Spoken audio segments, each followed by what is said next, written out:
அனைத்து நண்பர்களுக்கும் வணக்கம். நம்ம இந்த வீடியோல ஏஜென்ட் கிம் ரீஆக்டிவேட்டட் சீரிஸோட கண்டினியூவா தான் பார்க்க போறோம். போன வீடியோல சவுத் கொரியன் கவர்மெண்ட் ஈரோவுக்காக கடைசியா ஒரு மிஷன் கொடுக்குறாங்க. அந்த மிஷன் மட்டும் எப்படி நல்லபடியா முடிஞ்சா ஈரோவுக்கு ஒரு புது அடையாளத்தோட தான் பொண்ணோட நல்லபடியா வாழ முடியும்னு சொல்லி மேஜர் வாக்கு கொடுத்திருப்பாரு. நார்த் கொரியால தப்பிச்சோட டைரக்டர் ஈய காப்பாத்துறதான் ஈரோட வேலையை. அதே டைம்ல தான் நார்த் கொரியா சவுத் கொரியா இந்த ரெண்டு நாடுகளுக்கு இடையான பேச்சுவார்த்தை நடந்துட்டு இருக்கு. டைரக்டர் சவுத் கொரியால இருக்கிறத பத்தி பேச்சுவார்த்தை முடிகிற வரைக்கும் நார்த் கொரியன் கவர்மெண்ட்டுக்கு தெரியாம பாத்துக்க வேண்டியதான் ஈரோட வேலை. ஆனா சேர்மன் ஜோ பண்ண வேலையால டைரக்டர் சவுத் கொரியால இருக்க விஷயம் நார்த் கொரியன் ஜெனரலுக்கு தெரிய வர, அதனால ஈரோட மிஷன் ஃபெயில் ஆக. அதுக்கப்புறம் என்ன நடக்குதுன்னு இந்த வீடியோல பாப்போம். இப்ப சேர்மன் ஜோவோட இடத்த தான் காட்டுறாங்க. அந்த இடத்துல தான் சேர்மன் ஜோவோட செக்ரட்டரி ரெண்டு பேருமே இருக்காங்க. அதுவும் ஒரு கூண்டுக்குள்ள. இந்த கூண்டு ஏதோ ஒரு காரணத்துக்காக தான் சேர்மன் ஜோ உருவாக்கி இருப்பாரு. இப்ப அவரோட செக்ரட்டரி நம்ம பட்ட அவமானத்துக்கு பழித்துக்க வேண்டிய நேரம் வந்துருச்சுன்னு சொல்லிட்டு ஒரு முக்கியமான டாக்குமெண்ட் கொடுக்குறாரு. அதை ஓபன் பண்ணி பார்த்தா அதுக்குள்ள ஹான்ஸ் வச்சார். அவங்க ரெண்டு பேரோட ப்ரொஃபைல், ஃபேமிலி டீடைல் எல்லாமே இருக்கு. சேர்மன் ஜோ ஈரோவை பழி வாங்க ஏதோ ஒன்னு பெருசா பிளான் பண்றாரு. இப்ப chairman Joe north Korean general கூட தான் இருக்கவோ ஈரோவை பிடிக்கிறதுக்காக ஒரு ஐடியா கொடுக்குறாரு. இன்னைக்கு அமைதி பேச்சுவார்த்தை நடக்க போகுது. அதுல நீங்க கலந்துக்க மாட்டேன்னு மட்டும் சொல்லுங்க. கண்டிப்பா பிரைம் மினிஸ்டர் உங்களை தேடி வருவார். உங்க காரியம் நடக்குன்னு ஐடியா கொடுக்க சேர்மன் ஜோவோட பிளான் படி எல்லாமே நடக்குது. நார்த் கொரியன் ஜெனரல் அந்த பேச்சுவார்த்தையில கலந்துக்க போறதில்லன்னு சொல்லவும் பிரைம் மினிஸ்டர் டைரக்டா மீட் பண்ண வராரு. இந்த பேச்சுவார்த்தை ரொம்பவே முக்கியம். பல நாடுகள் நம்மள தான் பார்த்துட்டு இருக்கு. ரெண்டு நாட்டோட மக்களும் பெரிய எதிர்பார்ப்போட இருக்காங்கன்னு சொல்ல அதை காரணமா வச்சு பிளாக்மெயில் பண்ண ஆரம்பிக்கிறாரு. உங்களுக்கு எந்த ஒரு பிரச்சனையும் வரக்கூடாதுன்னா என் நாட்டை சேர்ந்த ரெண்டு குற்றவாளிகளை உங்க நாட்டோட அரசாங்கம் தான் பாதுகாத்துட்டு இருக்கு. அந்த ரெண்டு குற்றவாளிகள் எனக்கு வேணும். ஏஜென்ட் கிம், டைரக்டர் அவங்க ரெண்டு பேரை பத்தி தான் பேச பிரைம் மினிஸ்டருக்கு வேற வழி இல்ல. உடனே கான்டாக்ட் பண்ணி அவங்களை ஒப்படைக்க சொல்லவும் பிரைம் மினிஸ்டரை மீட் பண்ணதுக்கு அப்புறம் நார்த் கொரியன் ஜெனரல் சேர்மன் ஜோவை தான் மீட் பண்ண வந்திருப்பாரு. நீ கொடுத்த பிளான் எல்லாமே கரெக்டா ஒர்க் ஆச்சுன்னு சொல்ல அப்ப சேர்மன் ஜோவோ நான் உங்களுக்கு உதவி பண்ணிட்டேன். ஆனா நீங்க எனக்கு ஒரு வாக்கு கொடுத்தீங்களே ஞாபகம் இருக்கா? எனக்கு அந்த ஏஜென்ட் கிம் வேணும்னு சொல்ல நான் கொடுத்த வாக்க மாற மாட்டேன். அந்த ஏஜென்ட் கிம் உங்ககிட்ட கண்டிப்பா வருவான்னு சொல்லவும் இப்ப கட் பண்ணா சால ஹான்ஸ் ரெண்டு பேரும் தான் காட்டுறாங்க. இன்னமும் மெரின் ஆபீஸ்ல தான் இருக்காங்க. ஈரோவுக்கு அங்க அரெஸ்ட் பண்ணி கூட்டிட்டு போயிருப்பார்ல, அதை பத்தி தான் பேசிட்டு இருக்காங்க. ஏன்னா போன தடவை ஈரோவுக்கு உதவி பண்ண போகும்போது இவங்க பல வாரம் ஜெயில இருந்தாங்க. மறுபடியும் மாட்டிக்கிட்டா இவங்க மறுபடியும் ஜெயில தான் இருக்கணும். அதை பத்தி தான் யோசிக்க அப்ப சாலோ 1000 தான் இருந்தாலும் அவன் நம்ம நண்பன், நம்ம தான் அவனை காப்பாத்தி ஆகணும்னு சொல்ல ஹான்ஸுக்கும் தான் நண்பனுக்கு உதவி பண்ணதான் தோணுது. ஆனா அதை டைரக்டா ஒத்துக்காம நானும் கூட காப்பாத்த வரேன். ஆனா அவனுக்காக வரல, என் மொபைலுக்காக வரேன். அந்த கிம் இங்க இருந்து போகும்போது ஒரே மாதிரியே இருக்குன்னு சொல்லிட்டு அவன் மொபைல இங்க வச்சுட்டு என் மொபைல் எடுத்துட்டு போயிட்டான். அந்த மொபைலை வாங்குறதுக்காக வேணா வரேன், மத்தபடி அவனுக்கு எனக்கு சம்பந்தம் இல்லைன்னு சொல்லிட்டு தன் நண்பனை காப்பாத்த ரெண்டு பேருமே கிளம்ப வெளியில ஒரு கார் இருக்கும். ஹீரோ டைரக்டர் கூட்டிட்டு வந்திருப்பார்ல, அந்த கார் தான். அதை எடுத்துட்டு தான் தேடி போறாங்க. ஹான்ஸோட மொபைல் இப்ப ஹீரோ கிட்ட தானே இருக்கு. அதை வச்சு ஹீரோ ட்ராக் பண்ண முடியும். இப்ப ஏஜென்ட் கிம், டைரக்டர் இவங்க ரெண்டு பேத்தையுமே காங் நார்த் கொரியன் அபிஷியல்ட்ட ஒப்படைக்கிறாரு. அவங்க ரெண்டு பேத்தையும் கூட்டிட்டு போகும்போது காங் மேஜரை கான்டாக்ட் பண்ணி ஏஜென்ட் கிம், டைரக்டர் இவங்க ரெண்டு பேத்தையுமே நார்த் கொரியன் கவர்மெண்ட்ட ஒப்படைச்சிட்டேன். இது எல்லாமே பிரைம் மினிஸ்டரோட ஆர்டர் தான். இப்ப நம்ம என்ன பண்றதுன்னு கேட்க மேஜர் எதுவுமே பண்ண வேணாம்னு சொல்றாரு. எனக்கு அந்த கிம்ம பத்தி நல்லாவே தெரியும். அவன் பொண்ணை பார்க்காம அவனால இருக்க முடியாது. அவளை தேடி கண்டிப்பா வருவான். அதனால நம்ம சும்மா உட்காந்து வேடிக்கை பார்த்தா மட்டும் போதும்னு சொல்ல இப்ப அந்த நார்த் கொரியன் அபிஷியல தான் காட்டுறாங்க. ஹீரோ, டைரக்டர் இவங்க ரெண்டு பேரும் தனித்தனி கார்ல தான் வச்சிருக்க. ஒரே ரூட்ல தான் வராங்க. ஆனா ஒரு குறிப்பிட்ட இடத்துக்கு அப்புறம் இவங்க ரெண்டு பேரோட காரும் பெரிய ஹீரோவுக்கு டவுட் வர ஆரம்பிக்குது. எதுக்காக அவரை மட்டும் தனியா கூட்டிட்டு போறாங்கன்னு. இப்ப டைரக்டர் தான் காட்டுறாங்க. அவரை காட்டுக்குள்ளே ஆள் இல்லாத இடத்துக்கு கூட்டிட்டு வந்து கண்ணால ஷூட் பண்ணி கொண்டுருவாங்க. அதை வீடியோ ஃபுட்டேஜாம எடுத்து வச்சுக்க. அப்படியே கட் பண்ணி இப்ப ஹீரோவை தான் காட்டுறாங்க. ஹீரோவை ஒரு இடத்துக்கு கூட்டிட்டு வர அங்கதான் சேர்மன் ஜோ இருக்கவ. போன தடவை நீ நானும் சந்திக்கும் போது நீ எனக்கு மரியாதை கொடுத்திய, அதை நான் இன்னும் மறக்கல. அதுக்காக தான் பழிவாங்க காத்துட்டு இருக்கேன்னு சொல்லவும் ஹீரோவும் தப்பு பண்ணது நான் தான். போன தடவை உன்னை போட்டு தள்ளி இருக்கணும், உயிரோட விட்டுட்டேன்னு சொல்ல சேர்மன் ஜோ ஒரு கண்ணை வாங்கி ஹீரோட தலையிலேயே அடிச்சு உனக்கு ஒரு விஷயம் சொல்லட்டுமா? ஒரு வகையில நீயும் நானும் ஒண்ணு சுயநலவாதிங்க தான். பொண்ணுக்காக எதுவும் பண்ற சுயநலவாதிங்கன்னு சொல்லிட்டு ஹீரோவை ஷூட் பண்றதுக்காக கண்ணை நிறுத்த என்ன நினைச்சாருன்னு தெரியல. உன்னை கொல்றதுக்கான டைம் இதுலன்னு சொல்லிட்டு அவர் அங்க இருந்து கிளம்பவும் இதான் சான்ஸ். அங்க இருக்க நார்த் கொரியன் சோல்ஜர்ஸ் கண்ணா வாங்கி ஹீரோ சொண்ட போட ஆரம்பிக்கிறாரு. அங்க இருக்கிற ஆளுங்களை ஷூட் பண்ண ஆரம்பிக்க அவங்களும் திருப்பி ஷூட் பண்றாங்க. இதுல சேர்மன் ஜோ பயந்து போய் காருக்கு பின்னாடி ஒளிஞ்சுக்கவும் ஹீரோ அங்க இருக்க ஆளுங்களை அடிச்சு போட்டுட்டு இருக்க. அதுல ஒரே ஒருத்த மட்டும் ஹீரோவை ஷூட் பண்ணிட்டு இருக்கேன். அப்பதான் கரெக்டா சாலு பின்னாடி வந்து அவன் கழுத்தை நெரிச்சு மயக்கம் போட வைக்க. இதுக்கப்புறம் இங்க இருந்தா தனக்கு தான் பிரச்சனை. சேர்மன் ஜோ தப்பிக்கிறதுக்காக அவர் கார்ல ஏறினா. கார்ல ஆல்ரெடி ஹான்ஸ் இருப்பாரு. இவங்க 3 பேருக்கிட்டுமே சேர்மன் ஜோ நல்லா மாட்டிக்க. இப்ப சாலி ஹீரோ கிட்ட வந்து உன காப்பாத்தா வர வேணாம் தான் நினைச்சேன், ஆனா ஃப்ரெண்டா போயிட்டியா, அதான் வேற வழி இல்லாம வந்த. உன் கூட தானே டைரக்டர் இருப்பாரு, அவர் எங்க, அவரை கொண்டுட்டாங்களான்னு கேட்க அது கிமோ அந்த டைரக்டர் சாவறதுக்கு வாய்ப்பு இல்ல. அந்த டைரக்டர்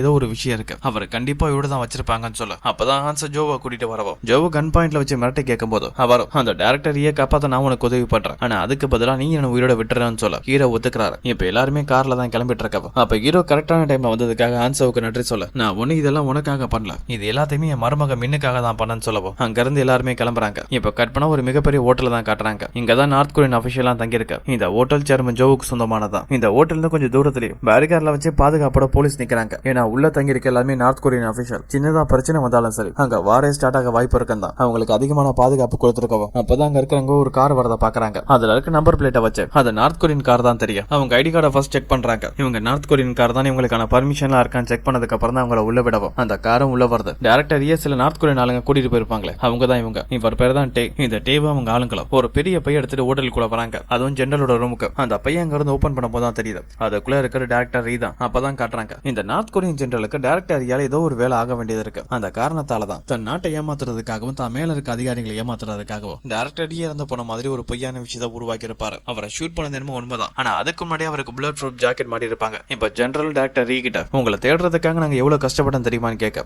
அப்ப டைரக்டர் ரீயும் அதான் நான் கையில கிடைச்சிட்டேனே என்ன கொல்ல வேண்டியதான்னு சொல்லவும், அது எப்படி சுலபமா கொல்ல முடியும்? எங்களுக்கு தேவையான ஒரு முக்கியமான விஷயம் உங்ககிட்ட இருக்கு. அந்த இன்ஃபர்மேஷன் எனக்கு வேணும். அதை மட்டும் நீங்க எனக்கு கொடுத்தா போதும். எந்த பிரச்சனையுமே அவன் அவன் விட்டுறேன். நீ இதுக்கப்புறம் எங்கேயாவது போய் நிம்மதியா வாழலாம்னு சொல்ல, அதுக்கு டைரக்டர் ரீயும் என்ன பார்த்தா முட்டாள் மாதிரி தெரியுதா? உங்ககிட்ட உண்மையை சொன்னா அடுத்த நிமிஷமே நீ என்ன குணருவ. என்கிட்ட இருந்து சுலபத்துல உண்மை வராதுன்னு சொல்லவோ கோவமான ஜெனரல் அவட ஆளுங்க கிட்ட சொல்லி டைரக்டர் ரீயா கண்டினியூஸா டார்ச்சர் பண்ண சொல்ல, இப்ப சாங் டெய்லர் 2 பேரும் தான் காட்டுறாங்க. அவங்க 2 பேருமே சேர்மன் ஜோவோட ஹோட்டல், அதான் நார்த் கொரியன் அபிஷியலா தங்கி இருக்காங்களே அந்த ஹோட்டலுக்கு தூரமா இருந்தா வாட்ச் பண்ணிட்டு இருக்காங்க. ஹீரோ தான் உங்களுக்கு இன்ஃபர்மேஷன் கொடுத்து இங்க வர சொல்லியிருப்பாரு. இப்ப ஹீரோவோட டீம் கூடவே சேர்மன் ஜோவையும் கூட்டிட்டு வர டைரக்டர் ரீயா பத்தி எதுவும் தகவல் கிடைக்குமான்னு கேட்கறாரு. அதுக்கு சாங் நாங்க இங்க வந்ததெல்லாம் கண்டினியூஸா வாட்ச் பண்ணிட்டு தான் இருக்கோம். சில நார்த் கொரியன் அபிஷியல் ஒரு பைய எடுத்துட்டு போயிருக்காங்க. அது ரொம்பவே பெருசா இருந்துச்சு. அதுக்குள்ள ஒரு ஆளே ஒளிஞ்சிருக்கலாம்னு சொல்ல, அப்ப அதுக்குள்ளதான் கண்டிப்பா டைரக்டர் ரீ இருக்குன்னு கன்ஃபார்ம் பண்றாங்க. அதோட அந்த ஹோட்டலோட 4வது மாடி 5வது மாடியில தான் நார்த் கொரியன் அபிஷியல் ஏகப்பட்ட பேர் தங்கியிருப்பாங்க. அதனால அவங்க டார்கெட் 4வது மாடி 5வது மாடி தான். ஆனா அதுக்குள்ள சுலபமா போக முடியாது. ஏன்னா இவங்க நார்த் கொரியன் அபிஷியல் இவங்களை பாதுகாக்கிறதுக்காக ஏகப்பட்ட நார்த் கொரியன் சோல்ஜர் இருக்காங்க. ஒருவேளை இங்க அவங்களுக்கு எதுவும் நடந்தா அதால சவுத் கொரியன் கவர்மெண்ட் தான் கேட்ட பேருன்னு சொல்லி அவங்களை பாதுகாக்கிற பொறுப்பு சவுத் கொரியன் கவர்மெண்ட்டுக்கு இருக்கு. அதாவது 2 நாட்டோட கவர்மெண்ட் அவங்களை பாதுகாத்துட்டு இருக்க எப்படி உள்ள போகணும்னு யோசிக்க, அப்பதான் ஹான்சோ ஒருத்தனால நமக்கு உதவி பண்ண முடியும்னு சொல்லிட்டு சேர்மன் ஜோவை தான் காட்ட ஹீரோவோ நாங்க எப்படியாவது டைரக்டர் ரீயை காப்பாத்தி ஆகணும். அதுக்கு நீ தான் உதவி பண்ணி ஆகணும். டைரக்டர் ரீ தப்பிச்சாரு, நீ இருப்ப.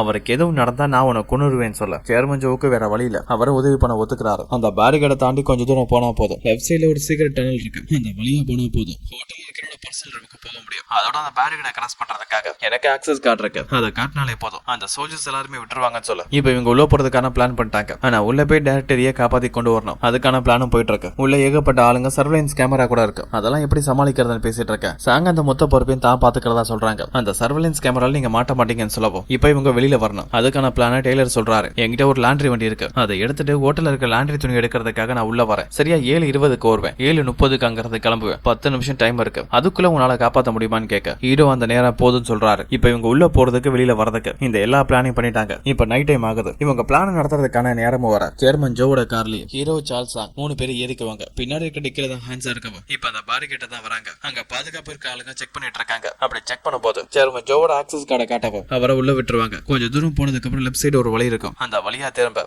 அங்கதான் அவங்க சொன்ன டனல் இருக்கு. அந்த டனல் வழியா வரவும் அந்த டனலோட ஆரம்பத்திலேயே என்ட்ரன்ஸ்ல ஒரு கேட் இருக்கும். அதுக்கு நம்பர் லாக் தான் போட்டிருக்கு. சேர்மன் ஜோ தான் அதை ஓபன் பண்றாரு. எல்லாரும் உள்ள போனதுக்கு அப்புறம் ஹான்ஸோ மட்டும் எல்லாரும் கதவை ஓபன் பண்ணிட்டு உள்ள போறீங்க. கதவை யார் தான் சாத்துறது? கொஞ்சமாவது யாருக்காவது அக்கறை இருக்கானு அந்த கதவை சாத்திட்டு தான் உள்ள வர. அப்படியே கொஞ்சம் தூரம் போனதுக்கு அப்புறம் ஒரு கதவு வர. அந்த கதவுக்கான கீ சேர்மன் ஜோவோட ஃபிங்கர் பிரிண்ட் தான். ஃபிங்கர் பிரிண்ட் வச்சு அந்த கதவை ஓபன் பண்ணிட்டு உள்ள போறாரு. போன கொஞ்ச தூரத்திலேயே ஒரு லிஃப்ட் இருக்கும். அந்த லிஃப்ட்ல ஏறி கிளம்ப போது ஹான்ஸோ சால் 2 பேருமே சேர்மன் ஜோ கிட்ட ஒரு கேள்வி கேக்குறாங்க. இவ்வளவு பெரிய ஹோட்டலை கட்டியிருக்க, அப்ப எதுக்காக இப்படி ஒரு பாதுகாப்பு செட்டப் பண்ணி உருவாக்கி இருக்கணும்? நீ ஏதாவது தப்பு பண்ணிருப்ப. அந்த தப்புல நீக்காத மாட்டிக்கும் போது தப்பிக்கிறதுக்காகவே இதை உருவாக்குனியான்னு கேட்க சேர்மன் ஜோ அமைதியாவே இருக்காரு. கடைசியில இவங்க எல்லாருமே அந்த ஹோட்டலுக்குள்ள வந்து சேர்மன் ஜோவோட கேபினுக்கே வர அங்கதான் இந்த ஹோட்டலோட ப்ளூ பிரிண்ட் இருக்கு. அதை வச்சு பிளான் பண்ண ஆரம்பிக்கிறாங்க. சேர்மன் ஜோ யாருக்கு சிக்னல் கொடுத்துடக்கூடாதுன்னு தப்பிச்சு போக கூடாதுன்னு சாலவோட கண் பார்வையிலேயே சேர்மன் ஜோவை வச்சிருக்க. இப்ப எதுக்கடா என்னைய பாத்துட்டு இருக்க? நான் இங்க கத்தினாலும் சரி ஷூட் பண்ணாலும் சரி எந்த ஒரு குரலுமே வெளியில கேட்காது. அதுக்கான காரணம் ஏன் தெரியுமா? இது சவுண்ட் ப்ரூஃப் ரூம். அது அப்படிதான் நான் செட் பண்ணிருக்கதா சொல்ல. உடனே ஹான்ஸோ பயங்கரமா கத்துறாரு. கொஞ்ச நேரம் ஆகி உள்ள வரல. நீ சொன்னது உண்மைதான் போல இருக்கு. அப்போ உன் வேலையை பாருன்னு சொல்லிட்டு அவர் சாப்பாடு ஆர்டர் பண்றதுக்காக போக அப்பதான் சேர்மன் ஜோவுக்கு ஒரு மெசேஜ் வருது. நீங்க கொடுத்த வேலையை முடிச்சிட்டேன்னு. அதை பார்த்துட்டு அவர் அமைதியா தான் இருக்க. இப்ப சால் ஃபுட் ஆர்டர் பண்ணார்ல, அது சேர்மன் ஜோவோட ரூமுக்கே வர. கூடவே 2 சர்வெண்ட் வர. உள்ள வந்து பார்த்தா சேர்மன் ஜோவை கட்டி போட்டிருக்காங்க. அங்க பாம்பு கன்னு ஏகப்பட்ட பொருள் இருக்கு. அதெல்லாம் பார்த்து 2 பேருமே பயந்து போறாங்க. இங்க ஏதோ ஒரு பிரச்சனை இருக்கு. தப்பிக்கிறதுக்காக வெளியில போனா சால் அவங்கள தடுக்கிறாரு.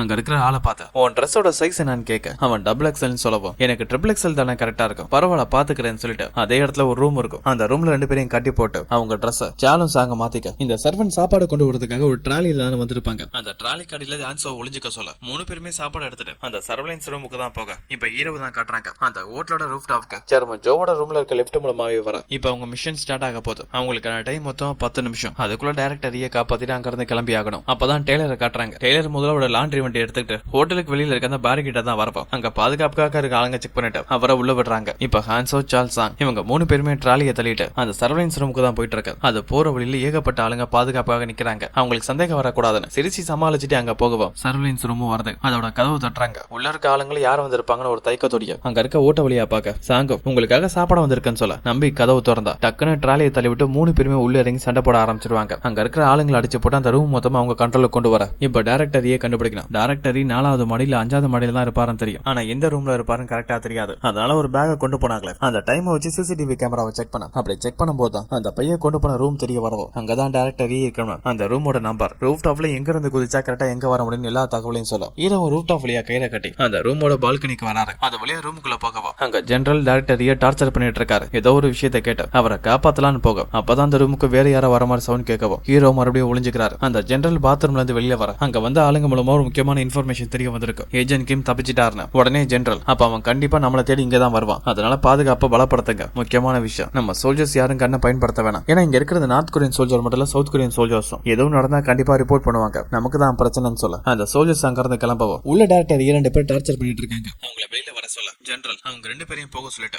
டைரக்டர் ரீட்ட தனியா பேசணும்னு சொல்றாரு. அவங்களும் அங்க இருந்து கிளம்ப ஹீரோ எல்லாத்தையுமே பொறுமையா வாட்ச் பண்ணிட்டு இருக்காரு. அவர் உள்ள போய் அடிக்கலாம். ஆனா அவருக்கு தேவை எதுக்காக இந்த டைரக்டரியை கொல்லாம இதுவரையும் பாதுகாத்து வச்சிருக்காங்கன்னு தெரிஞ்சுக்கணும். அதனால அவங்க பேசுறதா கேட்கும் போது தான் இந்த டைரக்டரி நார்த் கொரியால இருந்து வரும்போது சில மிஷில் இன்ஃபர்மேஷன் கூடவே நார்த் கொரியன் கவர்மெண்ட்டுக்கு சொந்தமான பல கோடி ரூபாய் பணத்தோட தகவல் இவருக்கு தான் தெரிஞ்சிருக்கும். அந்த எல்லா தகவலும் ஒரு சிப்ல தான் வச்சிருக்கேன். அதையும் எடுத்துட்டு வந்திருப்பாரு. அந்த சிப்கா தான் ஜெனரல் போராடிட்டு இருக்க டைரக்டர் கிட்ட அந்த சிப்பை மட்டும் என்கிட்ட கொடுத்துரு, நான் உன்னை விட்டுறேன்னு சொல்ல நான் இப்பவும் சொல்றேன் நான் முட்டாள் இல்ல. அந்த சிப்பை நீ என்கிட்ட கொடுத்தா நீ எனக்கு கொன்னுருவேன். நான் தர முடியாதுன்னு சொல்ல கன் எடுத்துட்டு அவரை ஷூட் பண்ண வரவன் அப்பதான் கரெக்டா ஈர வராரு. அந்த ஜெனரல் அடிச்சு அவரோட கழுத்தை பலமா இருக்க அவர் அதே இடத்துல மயங்கிடுவாரு. அப்ப டைரக்டர் எனக்கு நல்லாவே தெரியும்டா, நீ என்னோட ஸ்டூடெண்ட், என்ன காப்பாத்தா கண்டிப்பா வருவானு. இப்ப இவங்க தப்பிச்சு இங்க இருந்து வெளியே போய் ஆகணும். ஆனா வெளியில பாதுகாப்புக்கு ஆளுங்க இருக்காங்க. ஹீரோ ஜெனரல் ரிய காப்பாத்தின விஷயத்த சொல்லவும் ஆன்சவுச்சாலும் இது எங்களுக்கான டைம்ல அந்த ரூம்ல இருந்து வெளியில போறாங்க. அவங்க ஜெனரல் ரூமுக்கு போற வழியில ஏகப்பட்ட சோல்ஜர்ஸ் இருக்காங்க. குறைஞ்சது 20 பேராவது இருப்பாங்க. அவங்களோட சண்டை போட ஆரம்பிக்கிறாங்க. அப்படி சண்டை போடும்போது அவங்களுக்குள்ளே ஒரு போட்டி, யாரும் அதிகமான ஆளுங்க கூட சண்டை போடுறத பாப்போம்னு சொல்லிட்டு 2 பேருமே போட்டி போட்டு அங்க இருக்க ஆளுங்களை அடிச்சிட்டு இருக்கவும் இன்னொரு பக்கம் சாங் ஹீரோ கிட்ட தான் பேசிட்டு இருக்காங்க. நீங்க கொஞ்சம் மட்டும் வெயிட் பண்ணுங்க, நீங்க இருக்கிற ரூமுக்கு வெளில 2 ஆளுங்க பாதுகாப்புக்காக நிக்கிறாங்க.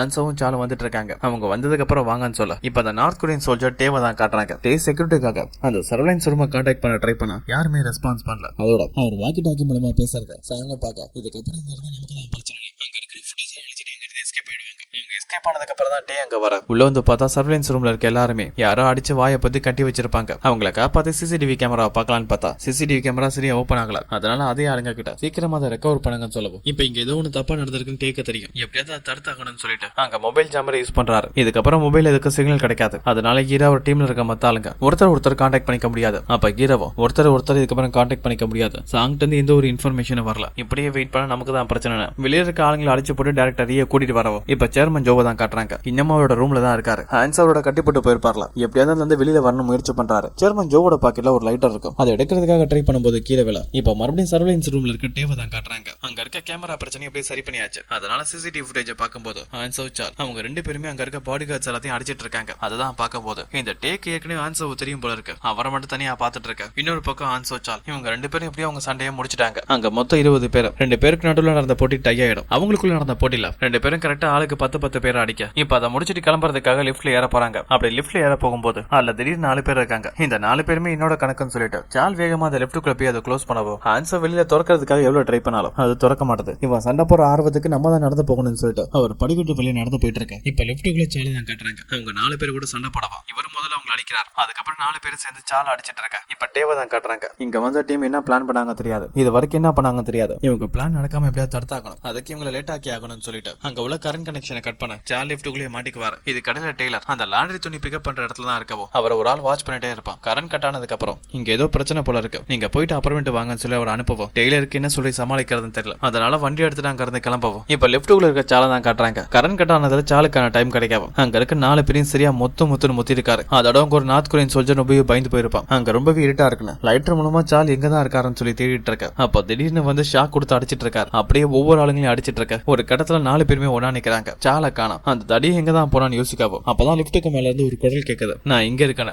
எல்லாருமே மேல அண்ணாந்து பார்த்தா அங்கதான் மேல ஒட்டிட்டு இருக்கவும் அப்படியே ஒரு குதி. அவங்க 4 பேரும் அதே இடத்துல காலி. இப்ப நார்த் கொரியன் ஜெனரல் தான் காட்டுறாங்க. அவருக்கு மயக்கத்துல இருந்து முழிப்பு வரவும் அந்த ரூம்ல இருந்து வெளியில வராரு. வெளியில பாதுகாப்புக்காக இருந்த ஆளுங்க அடி வாங்கி இருக்க அவங்களுக்கு ஒரு வேலை கொடுக்குறாரு. சீக்கிரமா போக அந்த ஏஜென்ட் கிம் டைரக்டர் அவங்க 2 பேரும் இந்த ஹோட்டலை விட்டு தப்பிக்க கூடாது. அப்படியே தப்பிச்சு போறதா இருந்தாலும் அவங்க போனமா தான் போகணும்னு சொல்ல எல்லாரும் கையில கன் எடுத்து ஃபாலோ பண்ண ஆரம்பிக்கிறாங்க. இது கடையில ஹீரோ அந்த லாண்டரி துணி வைக்கிற இடத்துக்கு வர வந்து பார்த்தா அங்க டெய்லரோட வண்டி இல்ல. அப்ப டைம் பாக்குறாரு. 10 நிமிஷம் ஆகல. அதுக்குள்ள இங்க இருந்து போயிட்டாரான்னு பாக்கப்போ அந்த இடத்துக்கு ஆளுங்க வர ஆரம்பிச்சிருவாங்க. அவங்க கிட்ட இருந்து தப்பிக்கிறதுக்காக அந்த ஹோட்டலுக்குள்ளே ஓடிட்டு இருக்க. இப்ப ஹான்சோவை தான் காட்டுறாங்க. அவரும் தப்பிக்கிறதுக்காக அந்த லாண்டரி இருக்க இடத்துக்கு தான் வந்துட்டு இருக்க. வரவழியில இருந்து நார்த் கொரியன் சோல்ஜர் டே இருக்கவும் என்ன உனக்கு தெரியுதான்னு கேட்க லைட்டா மூஞ்சில் அடிச்சிட்டு கேட்கற நீ யாருன்னு தெரியலன்னு சொல்லவும் நீ நானும் பல வருஷத்துக்கு முன்னாடி மீட் பண்ணிருக்கோம் இன்டர்நேஷனல் ஒலிம்பிக் மேட்ச்ல. இப்பவாத நீ ஞாபகம் இருக்கான்னு கேட்க நான் இப்பவும் சொல்றேன் நீ யாருன்னு தெரியலன்னு சொல்ல அப்பவா மோதி பார்க்கலாம்னு சொல்லிட்டு 2 பேரும் சண்டை போட ஆரம்பிக்கிறாங்க. முதல்ல ஹான்ஸ் அடிக்க அடுத்து டே அடிக்க இப்படி உங்களுக்குள்ள சண்டை நடந்துட்டு இருக்க. இன்னொரு பக்கம் சேர்மன் ஜோவை தான் காட்டுறாங்க. அவரோட லைட்டர் கீழே விழுந்திருக்கும்ல. கீழே எப்படியோ கஷ்டப்பட்டு இறங்கி அதை எடுத்திருப்பாரு. அதை வச்சு அவர் பின்னாடி கட்டி இருக்க கயிறு அவுக்க ட்ரை பண்ணவும் அந்த நெருப்போட சுற்றல அவர் கை எரிய ஆரம்பிக்குது. பயங்கரமா வலிக்குது. இருந்தாலும் அதை பொறுத்துக்கிறாரு. தான் பட்ட அவமானத்தை பத்தி யோசிச்சு பாக்குறாரு. தான் ஒரு மிகப்பெரிய பணக்காரன் டான் மாதிரி இருந்த ஒரு ஆளை உயிருக்கு பயந்து ஓட வச்சிருப்பாரு கிம். தான் பொண்ணு பின்னாடியே கால விழ வச்சிருப்பாரு கிம். அந்த கிம்ம பழிவாங்கி ஆகணுங்கிற எண்ணம் மட்டும் தான் இருக்கு. அந்த வழியெல்லாம் தாண்டிக்கிட்டு எப்படியும் நெருப்பு வச்சு அந்த கயிறை அவுத்துட்டு வெளியில வர இப்ப மறுபடியும் ஹான்சோவையும் டேவையும் தான் காட்டுறாங்க. அவங்க 2 பேரும் இன்னும் சண்டை போட்டு தான் இருக்கு. ஹான்சோ தனக்கு பிரேக் வேணும்னு சொல்றாரு. இவங்க 2 பேருமே சண்டை போடுறது கிச்சன் தான். அங்க சாப்பாடு இருக்கு. அதை எடுத்து சாப்பிட்டு டேவை பார்த்து உன்னை எங்கேயோ பார்த்த மாதிரி தான் இருக்கு ஆனா சரியா ஞாபகத்துல வரலான்னு சொல்லிட்டு மறுபடியும் சண்டை போட ஆரம்பிக்கிறாங்க. ஹான்சோ ஒரு டேக்வொண்டோ பிளேயர். ஆனா இந்த டேவ் ஒரு ரெஸ்லர். ஹான்சோட பலம் அவரோட கால் தான் தெரிஞ்சு அவரோட காலே பலமா அடிச்சிட்டு இருக்கு. ஒரு கட்டத்துக்கு மேல வலி தாங்க முடியாம பக்கத்துல இருக்க பொருளை எடுத்து ஹான்சோ அடிக்க ஆரம்பிக்கிறாரு. அதுக்கப்புறம் ஒரு தட்டு எடுத்து பலமா மண்டையிலே அடிக்கவும் டே காலி. அதுக்கப்புறம் ஒரு பக்கத்துல வந்து டேவோட முகத்தை பார்த்து நான் இப்பவும் சொல்றேன் உன்னை யாருன்னு எனக்கு தெரியலன்னு சொல்லிட்டு அங்க இருந்து கிளம்ப இப்ப டைரக்டர் ஹீரோவை தான் காட்டுறாங்க. 2 பேரும் தப்பிக்கிறதுக்காக அந்த ஹோட்டல் ஃபுல்லா ஓடிட்டு இருக்க. ஒரு இடத்துல நார்த் கொரியன் சோல்ஜர்ஸ் வசமா மாட்டிக்குவாங்க. இன்னொரு பக்கம் சால் ஹான்சோ 2 பேரும் ஒருத்தருக்கு ஒருத்தர் மீட் பண்ண 10 நிமிஷத்துக்கு மேல டைம் ஆகும். இதுக்கப்புறம் லாண்டரி வண்டி இருக்காதுன்னு சொல்லிட்டு சேர்மன் ஜோவோட ரூமுக்கு தான் வராங்க. அங்க சேர்மன் ஜோ ட்ரிங்க் பண்ணிட்டு இருக்க. சால் அதை பார்த்து ஹான்சோ கிட்ட உனக்கு கொஞ்சமாவது அறிவு இருக்க அவனை ஒழுங்கா கட்டி போட்டிருந்தா இப்படி வெளியே வந்திருப்பான்னு சொல்லிட்டு மறுபடியும் அடிக்கிறதுக்காக பக்கத்துல வந்தா அப்பதான் சேர்மன் ஜோ ஒரு வீடியோவை காட்டுறாரு. அதுல இருக்கிறது அவங்க 2 பேரோட பசங்களை தான். சேர்மன் ஜோ தான் அவங்களை கடத்தி இருக்க. அதை பார்த்துட்டு சால் கோவப்பட்டு அடிக்க வரவோ சேர்மன் ஜோவோ எனக்கு எது நடந்தாலும் சரி உங்க 2 பேர் பசங்களை இறந்து போயிடுவாங்கன்னு சொல்ல அப்ப ஹான்சோ தான் கொஞ்சம் அமைதியாருன்னு சொல்ல அப்ப சால் என் பொண்ணுக்கு மட்டும் ஏதாவது ஆச்சு உன்னை கண்டம் துண்டமா விட்டி போட்டுருவேன்னு சொல்ல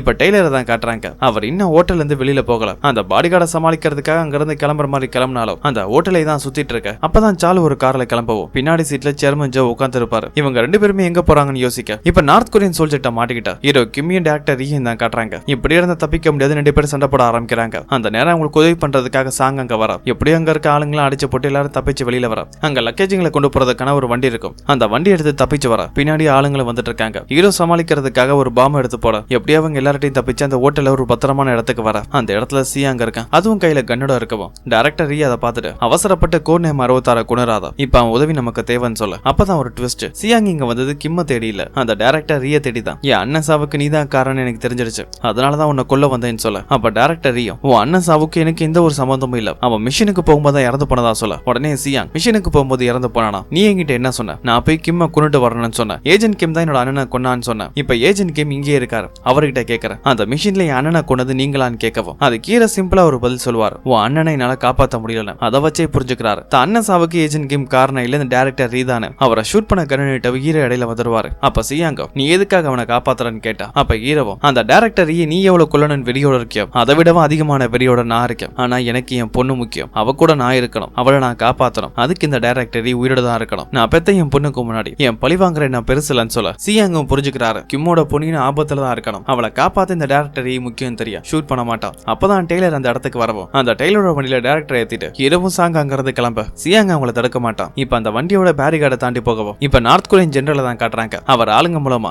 ஏஜென்ட் கிம் டைரக்டர் அவங்க 2 பேருமே தப்பிச்சு போன விஷயம் தெரியவும் அடுத்து என்னதான் பண்றதுன்னு குழப்பத்துல இருக்கு. இப்ப டெய்லரோட வண்டியை தான் காட்டுறாங்க. அவங்க ஹோட்டல்ல இருந்து பாதுகாப்பா வெளியில வந்துட்டாங்க. எல்லாருமே பின்னாடி தான் ஒளிஞ்சிருக்கவும் வண்டியை நிறுத்தி டைரக்டர் ஹீரோ இவங்க 2 பேருமே முன்னாடி சீட்ல வந்து உட்கார அப்பதான் ஹீரோவுக்கு சால் கிட்ட இருந்து கால் வருது. டே கிம் என்ன மன்னிச்சிடுறா எனக்கு வேற வழி தெரியல. எங்க பசங்க 2 பேருமே ஆபத்துல இருக்காங்க. நீ வரலனா உங்களை காப்பாற்ற முடியாதுன்னு ஒரு இடத்துக்கு வர செலவும் அந்த விஷயத்தை கேட்டவுடனே ஹீரோ அதிர்ச்சி ஆகிறாரு. அத பின்னாடி இருக்க சாங் நோட் பண்ண கொஞ்ச தூரம் போனதுக்கு அப்புறம் இவங்க ஹோட்டலுக்குள்ள போறதுக்காக ஒரு இடத்துல பிளான் பண்ணிருப்பாங்களா அந்த இடத்துக்கு தான் வராங்க. அங்கதான் ஹீரோட கார் இருக்கவும் இந்த டைரக்டர் நீங்க மேஜர் கிட்ட ஒப்படைச்சிருங்க எனக்கு ஒரு முக்கியமான வேலை இருக்கு அந்த கார் எடுத்துட்டு கிளம்பவும் சார்ல்ஸ் ஒன்னு இடத்துக்கு வராரு. இது சேர்மன் ஜோவோட இடம் தான். அங்க சண்டை போடுறதுக்காகவே ஒரு கூண்டு ரெடி பண்ணி வச்சிருக்காரு. ஒரு பக்கம் அதுக்குள்ள சானு ஹான்சோவும் இருக்கு. இன்னொரு பக்கத்துல அவங்க 2 பேர் பசங்களையும் கட்டி வைக்க அந்த செக்ரட்டரி கையில கன்னோட இருக்கான். சேர்மன் ஜோவோ அந்த கூண்டுக்குள்ள இரவு போக சொல்றாரு. இரவு அந்த கூண்டுக்குள்ள போக ஹான்சோ சால் அவங்க 2 பேருக்கு ஒரு வேலை கொடுக்குறாரு. உங்க 2 பேரோட பசங்களை உங்களுக்கு உயிரோட வேணும்னா அப்ப நீங்க தான் கிம்ம அடிச்சு கொள்ளணும்னு சொல்ல 2 பேரும் அமைதியா இருக்காங்க. அப்ப சேர்மன் ஜோ ஜோவும், கிம் செத்தா உங்க பசங்க வாழ்வாங்க, கிம் உயிரோட இருந்தா உங்க பசங்க செத்துருவாங்க, ஃப்ரெண்டு முக்கியமா பிள்ளைங்க முக்கியமா, நீங்களே முடிவு எடுத்துக்கோங்கன்னு சொல்ல ஹான்சோ சால் அவங்களால எதுவும் பேச முடியல, ஹீரோவை அடிக்கவும் முடியல. அப்ப ஹீரோவே நம்ம உயிரை விடவும் நம்ம குழந்தைங்க உயிர் தான் நமக்கு ரொம்பவே முக்கியம், என்ன அடிங்கன்னு சொல்ல ரெண்டு பேரும் அப்பவும் அமைதியா தான் இருக்காங்க. அப்ப சேர்மன் ஜோ சிக்னல் கொடுக்க அந்த செக்ரட்டரி அந்த பசங்களுக்கு பக்கத்திலேயே ஷூட் பண்றான். அதை பார்த்துதான் பசங்களுக்கு எதுவும் ஆயிடும் சொல்லி ஹான்சோவும் சாலும் பயந்து போறாங்க. ஹீரோவும் வேற வழி இல்ல என்ன அடிங்கன்னு சொல்ல ரெண்டு பேரும் அமைதியாவே இருக்காங்க. இப்படி இருந்தா சரியா வராதுன்னு சொல்லிட்டு ஹீரோவே அவங்க ரெண்டு பேரும் அடிக்க ஆரம்பிக்கிறாரு. ரெண்டு பேரையும் கோவப்படுத்த ஆரம்பிக்கிறாரு. அப்படியே அதை அடிப்பாங்களாட. அப்ப சாலும் அவசரப்படாதடா, இன்னும் கொஞ்சம் பொறுமையா இருக்கு, ஏதாவது வழி கிடைக்குன்னு சொல்ல வேற வழி இல்ல, நான் செத்தாதான் குழந்தைங்களை காப்பாற்ற முடியும்னு சொல்ல வேற வழி இல்லாம அவங்க ரெண்டு பேரும் நண்பனையும் அடிக்க ஆரம்பிக்கிறாங்க. ரெண்டு பேருக்கும் விருப்பம் இல்ல, ஆனா குழந்தைங்களை காப்பாத்தி ஆகணும். அதனாலதான் ஹீரோவை அடிக்க ஹீரோவை அடித்தாங்க முடியாம ஒரு கட்டத்துல கீழே விழுந்துருவாரு. அதெல்லாம் பார்த்து கடுப்பான சேர்மன் ஜோ செக்ரட்டரிட்ட வந்து அவன்கிட்ட இருக்க கண்ணை வாங்கி என்ன விளையாண்டுட்டு இருக்கீங்களா, அவனை கொல்ல சொன்னா அடிச்சிட்டு இருக்கீங்கன்னு சொல்லிட்டு அந்த பசங்களை கொன்னுருவன்னு சொல்லி பயமுறுத்த வேற வழி இல்லாம ரெண்டு பேருமே ஹீரோவை மறுபடியும் தூக்கி அடிக்க ஆரம்பிக்கிறாங்க. தான் உயிர் நண்பனையும் அடிக்கிறங்கிற கண்ணீரோடையும் கவலையோடையும் அவங்க அடிக்க ஆரம்பிக்கிறாங்க. அப்பதான் ஹீரோ அடி வாங்கிட்டோம், நம்ம பசங்க உயிர் நமக்கு ரொம்பவே முக்கியம், ஒருவேளை நான் இறந்து போயிட்டேனா என் பொண்ணை பத்திரமா பாத்துக்க வேண்டியது உங்க ரெண்டு பேரோட பொறுப்புன்னு சொல்ல அதை சேர்மன் ஜோ கேட்டு அந்த கூண்டுக்கு பக்கத்துல வந்து நிக்கவும் நீ இறந்து போனதுக்கு அப்புறம் உன் பொண்ணு ஒன்னு ரொம்பவே மிஸ் பண்ணுவான்னு சொல்ல ஹீரோ இது மாதிரி ஒரு வாய்ப்புக்காக தான் காத்துட்டு இருந்தாரு. கூண்டுக்கு வெளியில இருக்கவனோட டைய பிடிச்சு வேகமா இழுக்க ஹான்சோ சால் ரெண்டு பேருமே ஓடி வந்து அந்த கூண்டை உடைக்க அந்த கூண்டு உடைஞ்சு ஹீரோவும் சேர்மனை கீழே விழ டைரக்டா அங்க இருந்து ரெண்டு பேருமே அந்த செக்ரட்டரியை பார்த்த மாதிரி ஓட செக்ரட்டரி அவங்கள ஷூட் பண்றான். அப்படி ஷூட் பண்ணும் போது சாலை தொட்டா உரசிட்டு போக ஹான்சோ ஜம்ப் பண்ணி ஒரு உத அவன் ஆளு காலி. அப்பதான் இவங்க பிளான் என்னன்னு காட்டுறாங்க. இவங்க மூணு பேருமே கூண்டுக்குள்ள சண்டை போடும் போது ஹீரோ ஒரு பிளான் பண்ணி அவங்களுக்கான சிக்னல் கொடுத்திருப்பாரு. சரியான நேரம் மட்டும் வரும்போது அந்த சேர்மன் ஜோ ஒரு தடவை கையில மாட்டினா போதும், மத்தத பாத்துக்கலாம்னு சொல்லிட்டு ஒரு ஐடியா பண்ணிருப்பாங்க. அவர் ஐடியா படி எல்லாம் நடக்கவும் எப்படியோ ஹான்சோ அவங்க ரெண்டு பசங்களையும் காப்பாத்த அந்த சேர்மன் ஜோ அடிச்சு போட்டு அங்க இருந்து வெளியில வர சேர்மன் ஜோ இன்னும் சாகல. அவரால் பசங்களுக்கு ஆபத்து வர நான் வாய்ப்பு இருக்கணும். ஹீரோவும் நான் இங்க இருந்து கிளம்புறேன், பசங்களை பத்திரமா பாத்துக்கோங்கன்னு சொல்லிட்டு அங்க இருந்து கிளம்புறாரு. அப்ப ஹான்சோவும் சாலும் இன்னும் இந்த ஒரு பிரச்சனையும் முடியல, கிம்மோட அவன் பொண்ணு சேர வேண்டியது இருக்கு, அவனுக்கு நம்ம உதவி தேவைப்படும், அதே நேரத்துல பசங்களையும் பாதுகாக்கணும்னு சொல்லிட்டு சால் அவரோட மனைவி தான் பார்க்க வராரு. சாலோட மனைவின்னு ஆர்மில தான் இருக்காங்க, இப்ப கூட ஆர்மி பேஸ்ல தான் இருக்கவும் அந்த ரெண்டு பசங்களையும் ஆர்மி பேஸ் கூட்டிட்டு வந்து இவங்க ரெண்டு பத்தி நீ தான் பாத்துக்கணும்னு சொல்ல இது ஆர்மி பேஸ் குழந்தைங்களை பாத்துக்கிற இல்லன்னு சொல்லவும் நான் சொல்றது கேளு, கிம் இன்னும் பிரச்சனையில இருக்கா, அவனுக்கு எங்க உதவி தேவைப்படுது, அதோட பசங்களுக்கு நிறைய ஆபத்து இருக்கு, எல்லா பிரச்சனையும் தீக்கணும், அதுக்காக பசங்க இங்க இருந்தாங்கணும், என் தங்கம்ல கொஞ்சம் பாத்துக்கமான்னு சொல்ல பசங்களுக்கு எந்த ஒரு ஆபத்தும் வரக்கூடாதுன்னு அவங்கள பாத்துக்கிறதா சாலோட மனைவி ஒத்துக்க இப்ப ரெண்டு பேருமே கிம்முக்கு உதவி பண்றதுக்காக கிளம்புறாங்க. அப்படியே கட் பண்ணா north Korean government south Korean கவர்மெண்ட்டுக்கான பேச்சுவார்த்தை நல்லபடியா முடிய அப்ப சவுத் கொரியோட பிரைம் மினிஸ்டர் ஜெனரலை பார்த்து உங்ககிட்ட நான் தனியா பேச வேண்டியது இருக்கு அவர் ரூமுக்கு வர சொல்ல நேற்று ஜெனரல் இந்த ஹோட்டலுக்கு ஹீரோ வந்தது, அங்க நடந்த கலாட்டா இது எல்லாமே பிரைம் மினிஸ்டருக்கு தெரிய வந்திருக்கும், அதை பத்தி கேட்கறதுக்காக தான் ரூமுக்கு வர சொல்றாரு. அங்க ஜெனரல் வர நேற்று நீங்க தங்கியிருந்த ஹோட்டல் நடந்த பிரச்சனையை பத்தி எனக்கு நல்லாவே தெரியும், நீங்க ஒரு நார்த் கொரியன் ஜெனரல் எங்க நாட்டுக்கு விருந்தாளியா வந்திருக்கீங்க, ஒரு வேலை இங்க நடந்த விஷயம்லாம் உங்களுக்கு மேல இருக்க ஆளுங்களுக்கு தெரிஞ்சா உங்க நிலைமை என்ன ஆகும் சொல்ல அதுக்கு மேல அந்த ஜெனரலால பேச முடியல. அங்க இருந்த பேச்சுவார்த்தை முடிஞ்சதால தன் நாடான நார்த் கொரியா கிளம்ப அவரோட ஆளுங்க கிட்ட அந்த ஏஜென்ட் கிம் டைரக்டர் அவங்க எங்க தான் இருக்காங்கன்னு கண்டுபிடிக்க மறுபடியும் முயற்சி பண்ணுங்கன்னு சொல்லவும் இப்போ ஒரு கன்ஸ்ட்ரக்ஷன் பில்டிங் தான் காட்டுறாங்க. அந்த கன்ஸ்ட்ரக்ஷன் பில்டிங் மாடல யாரையோ கட்டி தொங்க விட்டு இருப்பாங்க, யாருன்னு பார்த்தா அது சேர்மன் ஜோ தான். ஹான்சோ சாலோட வேலை தான் இது, அவங்க பசங்களே கொல்றேன்னு சொல்லி மிரட்டி இருப்பார்ல, அதனாலதான் இப்படி ஒரு தண்டனையை கொடுக்க இப்ப டைரக்டர் தான் காட்டுறாங்க. டைரக்டர் ஹாஸ்பிட்டல் தான் அட்மிட் பண்ணிருக்கவும் அவருக்கு முழிப்பு வந்த உடனே தான் வைத்து தான் தொட்டு பாக்குறாரு. ஏன்னா அங்கதானே அந்த முக்கியமான சிப்பை வச்சிருப்பாரு, அந்த தையல் இன்னும் பிரிக்காம இருக்கவும் அந்த சிப் இன்னும் பத்திரமா தான் இருக்குன்னு புரிஞ்சுக்க அப்பதான் நார்த் கொரியன் சோல்ஜர்ஸ் அங்க வராங்க. டைரக்டர் மேஜர் கிட்ட தான் கூட்டிட்டு வர அப்ப மேஜரும் நார்த் கொரியாவை பத்தின சில தகவலை கேட்கிறாரு. அதுக்காக டைரக்டர் டீல் பேசுறாரு, நீ கேட்கிற எல்லா தகவலையும் நான் கொடுக்குறேன், அதுக்கு பதிலா நான் பத்திரமா மக்கள் அனுப்ப வேண்டியது உன்னோட பொறுப்புன்னு சொல்ல மேஜர் அதுக்கு ஒத்துக்க நார்த் கொரியோட சில ராணுவ தகவல் எல்லாத்தையுமே அந்த டைரக்டர் மூலமா மேஜர் தெரிஞ்சுக்கவும் அவருக்கான வேலை முடிஞ்சிச்சு மறுபடியும் ஹாஸ்பிட்டலுக்கு கூட்டிட்டு வராங்க. அங்க அவர் ரெஸ்ட் எடுத்துட்டு இருக்கும் போது நைட் டைம் யாரோ ஒரு ஆள் சீக்கிரட்டா வந்து அந்த டைரக்டருக்கு மயக்க ஊசி கொடுத்து யாருக்கும் தெரியாம அவரை கடத்திட்டு போக அது ஹீரோ தான். கடத்திட்டு வந்த டைரக்டர் மயக்கத்துல இருக்கும் போது அவரை சியாங்கிட்ட ஒப்படைச்சிருவாரு. அப்ப சியாங்கிட்ட அந்த டைரக்டர் என்ன பண்ண போறேன்னு கேட்டா அந்த டைரக்டர் நான் கொல்ல மாட்டேன் நம்பலான்னு சொல்ல அந்த டைரக்டர் கூட்டிட்டு போறதுக்காக கிளம்பும் போது ஹீரோ சியாங்கியை பார்த்துட்டு இருக்க தான் உயிர் நண்பன் பார்க்கோட சில கடைசி வார்த்தைகள் ஞாபகம் வருது. என்ன நடந்தாலும் எது நடந்தாலும் சரி நீ சந்தோஷமா வாழணும்னு சொல்லியிருப்பார். அதை நினைச்சு பார்த்துட்டு சியாங்க பாக்க இப்ப எதுக்காக என்னைய பார்த்துட்டு இருக்க, உன் பொண்ணோட போய் நிம்மதியா வாழுன்னு சொல்லவும் அது ஹீரோவும் நான் மட்டும் இல்ல நீ ஒரு நல்ல வாழ்க்கைய வாழுன்னு சொல்லிட்டு ஹீரோவும் அங்க இருந்து கிளம்பிடுவாரு. இப்ப டைரக்டர் காண போன விஷயம் மேஜருக்கு தெரிய வருது. ஆனா மேஜர் அதை பெருசா எடுத்துக்கல, அவன் போனா போட்டு விடுங்கிறாரு. அப்ப அந்த இன்ஃபர்மேஷனை சொல்ல வந்த சோல்ஜரும் அவர் காணா போயிட்டாரு, அதால எதுவும் பிரச்சனை வராதான்னு கேட்க எந்த ஒரு பிரச்சனையும் வராது, அவன் மூலமா என்னென்ன தகவல் எல்லாம் தெரியணுமோ அந்த தகவல் எல்லாம் தெரிஞ்சுக்கிட்டோம், அவங்க கிட்ட இருக்க ஒரு முக்கியமான பொருளையும் எடுத்ததா சொல்ல இப்ப டைரக்டர் தான் காட்டுறாங்க. அவர் மயக்கத்துல இருந்து கண் முழிச்சு பார்த்தா ஒரு கடற்கரை கிட்ட தான் இருக்கவும் அந்த மேஜர் சொன்ன மாதிரி தன் மக்காக்கு தான் அனுப்பியிருக்கான்னு நினைக்க தான் வயிற்றுல கைய வச்சு பாக்குறாரு. அங்க போட்டிருந்த தையல் புரிஞ்சிருக்க தான் உடம்புல இருந்து சிப்ப எடுத்துட்டாங்கன்னு புரிஞ்சுக்க அப்பதான் தூரத்துல இருக்க ஒரு போர்டை பாக்குறாரு. அந்த போர்டை பார்த்த உடனே தான் மக்கால இல்ல தான் இருக்கிறது நார்த் கொரியா தான் தெரியும், ரொம்பவே பயந்து போறாரு. அந்த நேரத்துல சோல்ஜர்ஸ் எல்லாம் அங்க வர யாரோ கடல் கடந்து இங்க வந்திருக்காங்கன்னு அவங்களை அரெஸ்ட் பண்ண டைரக்டர் நார்த் கொரியன் கவர்மெண்ட்டை மாட்டிக்கிட்டாரு. இதுக்கப்புறம் வாழ்நாள் ஃபுல்லா ஒரு ஜெயில தான் இருக்கணும். இப்ப கட் பண்ண ஹீரோவை தான் காட்டுறாங்க. ஹீரோவுக்கு இருந்த டைரக்டர் விஜயோட பிரச்சனை முடிஞ்சிருச்சு. ஆனா சேர்மன் ஜோ இன்னும் இருக்காரு. அவர் இப்ப விட்டுருக்கலாம். ஆனா கண்டிப்பா மறுபடியும் பழிவாங்க வர வாய்ப்பு இருக்குன்னு ஹீரோ ஒரு ஆளுக்கு கால் பண்றாரு. இவர் ஒரு மிகப்பெரிய பணக்காரர். இவருக்கு அதிகமான பொலிட்டிக்கல் சப்போர்ட் இருக்கவும் இவர் ஒரு தடவை ஆபத்துல இருக்கும்போது ஹீரோ தான் காப்பாத்திருப்பாரு. அதனால நன்றி கடன் பட்டிருக்கவும் அவர்கிட்ட உதவி கேட்கிறாரு. நானும் என் பொண்ணு ஒரு நிம்மதியான வாழ்க்கையை வாழணும். அதுக்கு உங்களாலதான் உதவி பண்ண முடியும். அடுத்து எங்களுக்கு பிரச்சனையா இருக்குது சேர்மன் ஜோ.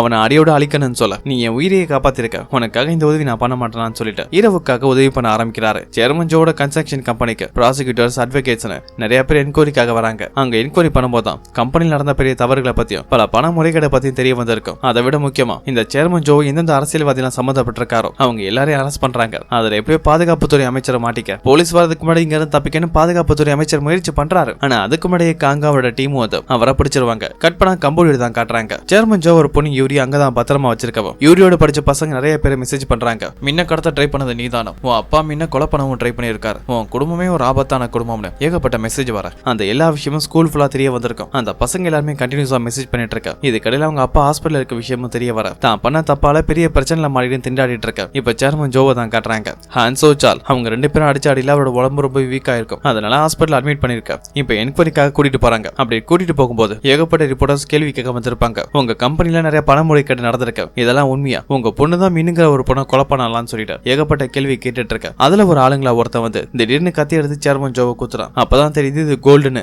இந்த சேர்மன் ஜோவை பழி வாங்குறதுக்காக காத்திருப்பான். அதுக்கான டைம் ரீசெண்டா தான் உங்களுக்கு கிடைச்சிருக்கும். இப்ப சேர்மன் ஜோவை கத்தியால குத்தால நிறைய பிளட் லீக் ஆக ஆரம்பிச்சிடும். இவர் உயிருக்கு எந்த ஒரு ஆபத்து வரக்கூடாதுன்னு சொல்லிட்டு டாக்டர்ஸ் கூட்டிட்டு போறாங்க. சேர்மன் ஜோ இறந்துட்டாரா இல்ல காப்பாத்திட்டாங்களான்னு சரியா தெரியல. ஆனா சேர்மன் ஜோவோட மொத்த அரசியல் பலத்தையுமே ஹீரோ அழிக்க இப்ப ஹீரோ மேஜர் தான் மீட் பண்ண வந்திருக்காரு. நீங்க சொன்ன எல்லா வேலையும் நான் முடிச்சிட்டேன். எனக்கு என் பொண்ணு வேணும். நீங்க கொடுத்த வாக்க காப்பாத்தணும்னு சொல்ல அதுக்கு மேஜரும் நான் கொடுத்த வாக்க காப்பாத்துவேன். நீ உன் பொண்ணோட நிம்மதியான ஒரு வாழ்க்கையை வாழலாம். ஆனா அதுக்கு முன்னாடி ஏஜென்ட் கிம் இறந்து போகணும்னு சொல்ல ஹீரோவுக்கு புரியுது. ஹீரோ தான் இறந்த மாதிரியே ஒரு பொய்யான பாடியை செட் பண்ணி நார்த் கொரியன் ஆளுங்களை நம்ப வைக்கிறாரு. அந்த ஜெனரல் அந்த நியூஸை பார்க்க ஹீரோ இறந்து போயிட்டாருன்னு சொல்லி அவர் சம்பந்தப்பட்ட மொத்த டேட்டாவையும் நார்த் கொரியன் ஜெனரல் அழிச்சிருவாரு. ஏன்னா ஒருவேளை ஹீரோ மாட்டினா அதால இந்த ஜெனரலுக்கு பிரச்சனை. ஏன்னா டைரக்டரையே கடத்தினது அவர்கிட்ட சிப் மேட்டர். இது எல்லாம் ஹீரோவுக்கும் தெரியும். அதனால ஹீரோட ப்ரொஃபைல டெலிட் பண்ணிருப்பாங்க. அப்படியே சில நாட்கள் கடந்து போகுது. இப்ப மின்னதான் காட்டுறாங்க. அவங்க அப்பா இறந்து போனதா மின்னு நம்ப ஆரம்பிச்சிட்டா. அதனால அவங்க அப்பாவோட நினைவிடத்துக்கு தான் வரவும் அங்க இருக்க கண்ணாடியில பின்னாடி ஒரு ஷேடோ தெரியுது. அது ஹீரோ கிம்மோட ஷேடோ தான். அப்படியே திரும்பி பார்க்க அங்கதான் அவங்க அப்பா இருப்பாரு. என்ன மன்னிச்சிருமா, அப்பா வரதுக்கு லேட் ஆயிடுச்சுன்னு சொல்ல பொண்ணு அப்பாவை கட்டிப்பிடிச்சு ஆள ஆரம்பிச்சிருவா. நான் உங்களை ரொம்பவே மிஸ் பண்ணேன். இப்ப அங்க இருந்து ரெண்டு பேருமே கிளம்ப ஹீரோவும் இதுக்கப்புறம் நம்மளால இந்த இடத்துல இருக்க முடியாது.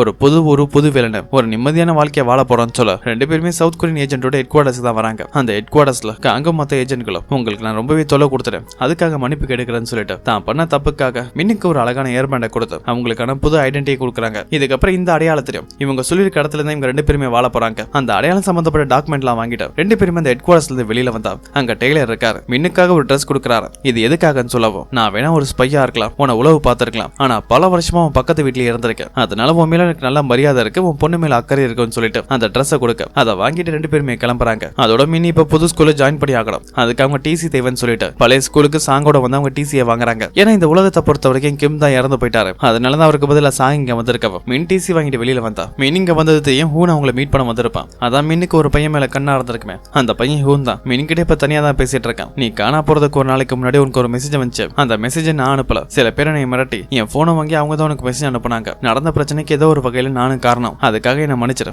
இதுக்கப்புறம் நம்ம ஃப்ரெண்டா இருப்போமான்னு கேட்க நான் இந்த ஊரை விட்டு போற மின் சொல்லவும் இந்த ஊரை விட்டு போனா என்ன அடிக்கடி கான்டாக்ட் பண்ண, இல்ல நீ எங்க இருக்கன்னு சொல்ல நாங்க வந்து உன்னை பாக்குறேன்னு சொல்லவும் என்னால அதை சொல்ல முடியாதுன்னு சொல்லிட்டு மின் அங்கறது கிளம்ப திரும்பி வரா. நீ நானும் மறுபடியும் பாப்பமான்னு தெரியாது, ஆனா எப்பவுமே என்ன ஞாபகத்துல வச்சுன்னு சொல்லிட்டு அவங்க நேம் டாக் கொடுத்துட்டு அங்க இருந்து கிளம்ப இப்ப ஹீரோ ஒரு பொண்ணோட ஒரு புது ஊருக்கு தான் வராரு. அங்க ஒரு புது வீடு இருக்கு. அந்த வீட்டுக்கு தேவையான பொருளை எடுத்து வச்சிட்டு இருக்கும் போது அவருக்கு உதவி பண்றதுக்காகவே அங்க சால் வரவும் அடுத்த கொஞ்ச நேரத்துல எங்க ஆன்சோ வர ரெண்டு பேருமே ஆன்சோவை ஆச்சரியமா பாக்குறாங்க. ஏன்னா ஆன்சோ இது வரைக்கும் அதிகமான டைம்ல டேக்கவுண்ட் ட்ரெஸ் எல்லாம் வந்திருப்பாரு. இப்ப கோட் சூட் எல்லாம் மாட்டிட்டு அருமையா வர உங்ககிட்ட இந்த மாதிரி ட்ரெஸ் எல்லாம் கூட இருக்கான்னு சொல்லி கிண்டல் பண்றாங்க. இப்படி எல்லாரோட வாழ்க்கையும் பலபடி நல்லா போயிட்டு இருக்கு. அப்பதான் சாங்க காட்டுறாங்க. சாங்கும் மின்னி இப்ப அடிக்கடி மீட் பண்ணிக்கிறாங்க. தான் அப்பா சிங்கிளாவே இருக்கிறது மின்னுக்கு பிடிக்கல. எப்படியாவது இந்த சாங்க தான் அப்பாவுக்கு கரெக்ட் பண்ணி கொடுக்கணும்னு சொல்லி பொண்ணு ட்ரை பண்ணிட்டு இருக்க. சாங்குக்கு ஆல்ரெடி ஹீரோ மேல ஒரு கண்ணு இருக்கு. இன்னொரு பக்கம் ஹீரோ இதுக்கப்புறம் தான் அடையாளத்தை மறைச்சு யாருக்காகவும் பயந்து வாழ வேண்டியதில்லை. ஒரு நிம்மதியான வாழ்க்கையா வாழ்றாரு. தான் நண்பர்கள் அடிக்கடி மீட் பண்றாரு. அவங்களோட ஜாலியா இப்ப வெளியில வந்து சுத்திட்டு இருக்க. அப்படியே கொஞ்ச நாள் போக ஹீரோவுக்கு ஒரு இடத்துல வேலை கிடைச்சிருக்கு. அது ஒரு ஏஜென்சி. அந்த ஆபீஸ்க்குள்ள வந்து பார்த்தா அங்க ஒரு மிகப்பெரிய டான் இருப்பான். உன் ப்ரொஃபைல் எல்லாம் செக் பண்ணி பார்த்தாச்சு, நீ யாருன்னு எனக்கு தெரிஞ்சிருச்சுன்னு சொல்லிட்டு ஹீரோவோட சண்டை போடுற மாதிரி நிக்க ஹீரோவும் அவன் கூட சண்டை போட தயாரா இருக்க. இப்படி ஒரு எண்டிங்கோட இந்த கதை முடியுது. இதோட நெக்ஸ்ட் சீசன் வந்தா கண்டிப்பா அப்லோட் பண்றேன்.